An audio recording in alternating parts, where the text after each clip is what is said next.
শ্রেয়া, তুমি তো law student, right? হ্যাঁ, তুমি ল স্টুডেন্ট হয়ে সেলফ হেল্পে কেন কাজ করছো? তার কারণ হচ্ছে অ্যাজ এ স্টুডেন্ট হিসাবে সেলফ আপে কাজ করার অনেক বেনিফিটস আছে।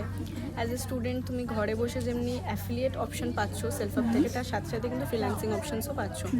তো আমাদের যেমনি লতে কোনো আদার স্কিল লাগে না এমনটা কিন্তু না, আমাদের অনেক ড্রাফটিং অ্যান্ড অলে কিন্তু অনেক কিছু ডিজিটাল স্কিলস লাগে। ইভেন এটার বাইরেও আমরা আজকে ল শিখেই তো কালকে আমরা একটা এস্টাবলিশ লয়ার হতে পারি না, অফকোর্স। তো সেই জন্য আমাদেরকে পাশাপাশি এমন কিছু, প্রত্যেকটা স্টুডেন্টকে এমন কিছু ডিজিটাল স্কিল শিখে রাখা দরকার যেটা শুধু ডিগ্রির ওপর নির্ভর যেন না করে থাকে, যাতে পাশে আমরা একটা ভালো রেজাল্টস ক্রিয়েট করতে পারি আর যত কম বয়সে সম্ভব নিজের পায়ে দাঁড়াতে পারি।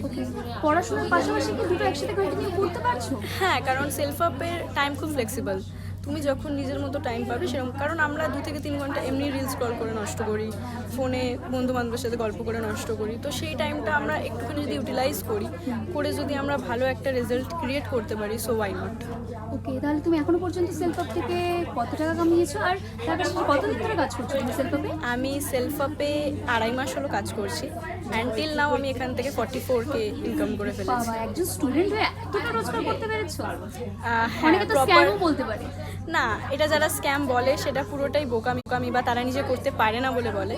বাট সেলফ আপে প্রপার স্কিল শেখানো হয়, তার সাথে প্রপার গাইডেন্স থাকে, এবং আমাদের কিন্তু শুধু রেকর্ডেড ক্লাস থাকে না, লাইভ ক্লাসও থাকে।